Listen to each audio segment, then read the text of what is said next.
वाहगुरू जी का खालसा वाहगुरू जी की फतेह। मैं सुखविंदर सिंह जिवान इलेक्ट्रिकल तो भाई साहब, मैं आपको एक नई जानकारी देना चाहता हूँ कि कई बार हमारे मोटरों की बैरिंग सीटें लूज़ हो जाती हैं।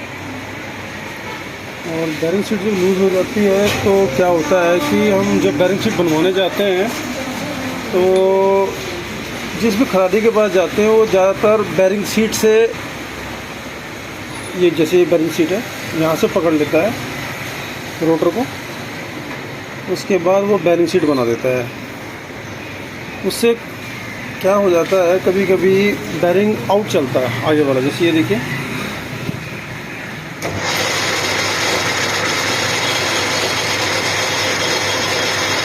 माइनर सा ये अप डाउन है। तो मैं आपको दिखा सकता हूँ सेंटर लगा के।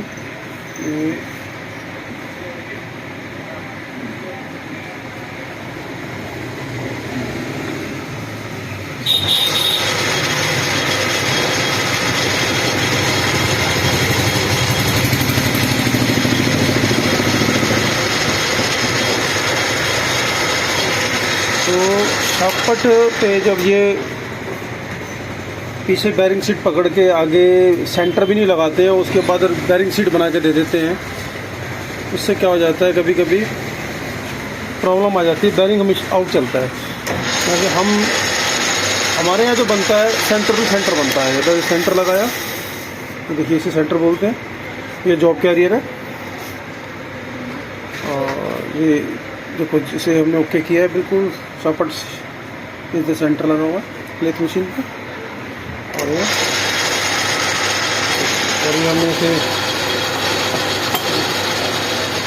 कर रहा है माइनर सा एक कट देना है इसके ऊपर, क्योंकि ये सीट कहीं से रिपेयर हुई है मोटर, ये चल रही है।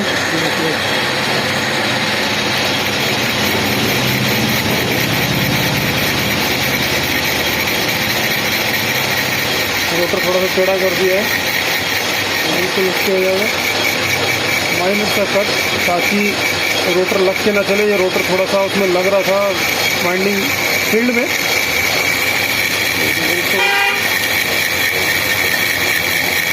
वैसे एक बात का खास ध्यान रखना चाहिए,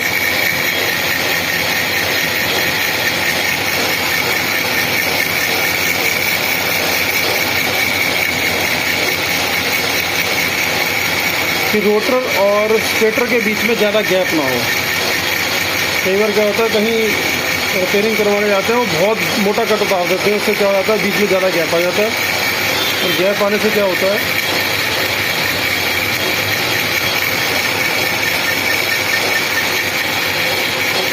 लोड में प्रॉब्लम हो जाती है।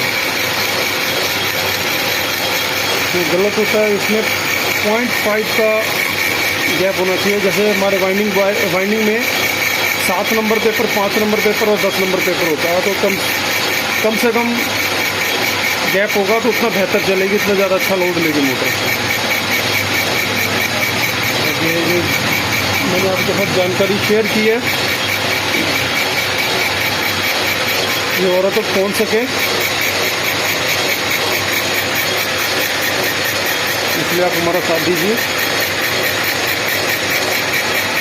क्योंकि मेरे यहाँ जो भी काम होता है प्रॉपर तरीके से होता है, मैं कभी भी निपटाने वाला काम नहीं करता, जितना हो सके बेहतर से बेहतर करने की कोशिश करता हूँ। और बेहतर में ही हो जाता है, थोड़ा सा टाइम जरूर लगता है लेकिन काम एकदम सॉलिड हो जाता है। अब ये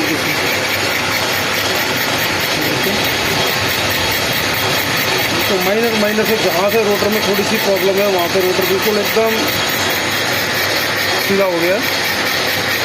और लेथ मशीन का यही सबसे बड़ा फ़ायदा होता है, अगर आपके पास है या जहाँ भी आप करवाने जाते हैं तो उनसे बोले कि भाई साहब सेंटर टू सेंटर शाफ्ट बनाएं, चाहे आपके 10, 20, 50 फालतू लग जाए कोई फ़र्क नहीं पड़ता। सेंटर टू सेंटर शाफ्ट बनाने का ये फ़ायदा होता है। और शाफ्ट जब भी बनवाएं, बर्नियर से कभी भी साइज़ ना लें, ना बर्नियर से बैरिंग का साइज़ लें, हमेशा माइक्रोमीटर से बैरिंग का साइज़ लेना चाहिए। माइक्रोमीटर से इसलिए कि माइक्रोमीटर जो होता है वो माइक्रोन में चलता है और वो एकदम 0-0 काम करता है। और अगर आपको कभी बैरिंग बर्नियर से बनाते हो तो उससे क्या हो जाता है कि बर्नियर में थोड़ा सा अप डाउन चलता है, क्योंकि बर्नियर और माइक्रोमीटर में यही रफ साइज लेने के लिए बर्नियर का काम किया जाता है। रफ साइज लेना है बर्नियर से काम करो, लेकिन अगर बैरिंग शीट बनानी है तो आप माइक्रोमीटर का प्रयोग करें। और हो सके तो अगर आपके पास डिजिटल बर्नियर है, कैलिपर जिसे बोलते हैं, डिजिटल है, तो बहुत बेहतर है। डिजिटल आपका 0-0 बताएगा। देखो इसमें थोड़ी सी प्रॉब्लम थी, जहाँ जहाँ से थोड़ा टेढ़ा था वहाँ वहाँ से इसने मिस कर दिया है, और जहाँ से सही है वहाँ पे एकदम ओके है। मेरी मशीन थोड़ी वर्किंग कर रही है।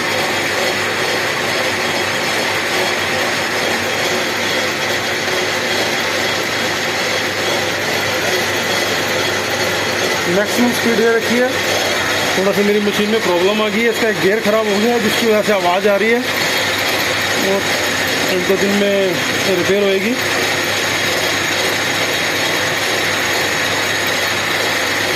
बस आपके साथ यही जानकारी साझी करनी थी, देनी थी कि कभी भी बैरिंग शीट बनानी हो तो कृपया करके सेंटर टू सेंटर बनाई जाए। बैरिंग शापट पकड़ के जो बनाते हैं बन तो वो भी जाती है, लेकिन वो इतनी सक्सेस नहीं होती। सेंटर टू सेंटर एक तो का प्रोडक्शन का काम हो जाता है, फटाफट हो जाता है काम। बार बार आपको अगर बाय द वे कभी खोलनी पड़े शापट, कभी जैसे आपने बैरिंग शीट बनाई और वो ज़्यादा बड़ा कट लग गया और बैरिंग लूज़ हो गया, तो आपको दोबारा वहाँ वेल्डिंग करवानी पड़ती है, और वेल्डिंग करवा के आप दोबारा अगर बांधेंगे तो सेंटर टू सेंटर नहीं आएगी,